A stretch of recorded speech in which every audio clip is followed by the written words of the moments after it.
జంగారెడ్డిగూడెం పట్టణానికి చెందిన జిల్లా టీడీపీ అధికార ప్రతినిధి పెనుమర్తి రామ్ కుమార్ పుట్టినరోజు వేడుకలు ఆయన నివాసంలో ఘనంగా జరిగాయి. పట్టణ Telugu Desam party, Janasena party, BJP party కార్యకర్తలు, ఉద్యోగస్తులు, వ్యాపారస్తులు, యువత పెద్ద ఎత్తున వచ్చి శుభాకాంక్షలు తెలిపారు. ఈ కార్యక్రమంలో ఆకుమర్తి రామారావు, పరిమి సత్యపండు, కొండ్రెడ్డి కిషోర్, సాయిల సత్యనారాయణ, రావూరి కృష్ణ, పోలాటి బాబ్జీ, మహంకాళి రామ్మోహన్ రావు, మద్దిపాటి నాగేశ్వరరావు, తోటికొండ దుర్గారావు, బొబ్బర రాస్పాల్, చిట్రోజు తాతాజీ, చెరుకూరి శ్రీధర్, గుమ్మడి ప్రసాద్, మానికల నాగేశ్వరరావు, తూటికుంట రాము, కుక్కల మాధవ్, మిడతా పెంటయ్య, బుల్లయ్య, చేను ప్రసాద్, కన్నా కృష్ణ, కంచల్ల గణేష్, కోనేటి చంటి, గెడ సుబ్రహ్మణ్యం, నాయుడు శ్రీను, సోమాదుల గణేష్, అంజీ, చేపల్లి అంజీ, కొత్తూరు సత్యబాబు, కౌన్సిలర్స్ తెలగరపు జ్యోతి తదితరులు పాల్గొన్నారు. భారీ స్థాయిలో బాణసంచా పేల్చారు. అభిమానుల కోలాహలాల మధ్య పలు చోట్ల పెనుమర్తి రామ్ కుమార్ కేక్ కట్ చేశారు.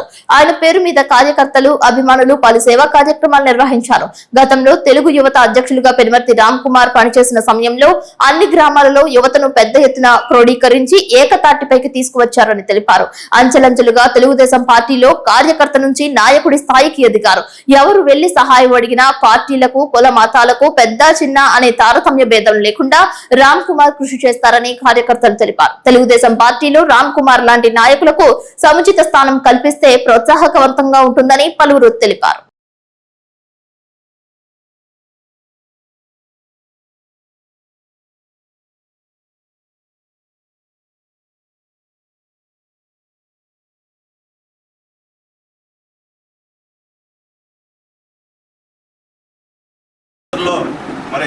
మరి ఏ ఆపద ఉన్నా సరే ముందుకు వస్తుంటారు.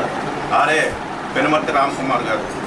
ఇలా ఆయనది 53 పుట్టినరోజు సందర్భంగా మరి ఇక్కడ అందరూ ఇచ్చేసి వారికి శుభాకాంక్షలు చెప్పడం, అలాగే పట్టణం తెలుగుదేశం పార్టీ మరి కిషోర్ గారి ఆధ్వర్యంలో మరి వారికి పుట్టినరోజు శుభాకాంక్షలు తెలుపుతూ చేసి మరి యూత్ని ముందుకు తీసుకెళ్ళడానికి మరి ఆయన కొత్త ఎస్టీ, బీసీ, మైనార్టీ, ఓసీ అందరూ కూడా ఎప్పుడు వచ్చినా వాళ్ళ స్థాయి ఏ స్థాయి అయినా సరే తలుపు కొడితే వెంటనే ఆ సమస్య పరిష్కరించే నాయకుడు ఆయన. అందరికీ వెంటనే ఉండే వ్యక్తి. అలాగే మేము ఎంత చిన్నైనా సరే మాకు ఎంతో గౌరవం ఇవ్వడం. ఏ రోజు కూడా ఆయన రా అని కూడా అనలేదు. ప్రసాదు అనే పేరే. అంత ఎవరైనా సరే శిష్యుడిని రా అంటారు. అది కూడా నేను అడిగిన ఆయన దగ్గర. అంత గొప్ప వ్యక్తిగా మా గురుగారు చెప్పుకోవడం కూడా నాకు సంతోషకరంగా ఉంది. అందరి కోరిక వద్దంటే అర్థం కాదు, రావాలనేదే అందరి కోరిక కనుక మరి వారు మొన్న ఎలక్షన్లో కూడా డోర్ టు డోర్ తిరగటం, మరి మొన్న మన 12,000 మెజార్టీ రావడంలో కూడా అందరితో పాటు వారు కూడా కీలక పాత్ర.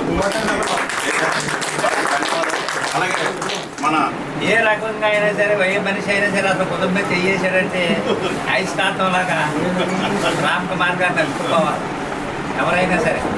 ఎందుకంటే ఆ టాలెంట్ ఆయన దగ్గర ఉంది.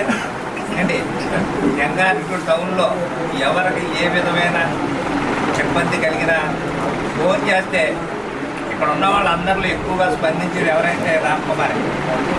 5 నిమిషాల్లో అక్కడ ఉంటాడు. వెళ్ళి ఏదైనా పని ఉన్నదంటే ఏంటమ్మా అని చెప్పి అడిగి దేవుళ్ళు పార్టీ దేవాలయం నమ్ముకుని పనిచేస్తున్న వ్యక్తి అయినా మంచిగా ఆయన దాన్ని నమ్ముకుంటాడు. అంటే మిగతా అంతా మీరే అర్థం చేసుకోండి. కాబట్టి తెలుగుదేశం పార్టీ ఎప్పుడు నమ్ముకున్నవాడికి అన్యాయం చేయదని ఎవరైనా గుండె మీద చేసుకుని పదవి కాడికి చెప్పొచ్చు. కాబట్టి ఆయన కూడా మంచి పదవి రావాలని, అట్లాగే ఆయన ఆయుర్వేదం చేస్తూ ఉండాలని మనస్ఫూర్తిగా కోరుకుంటూ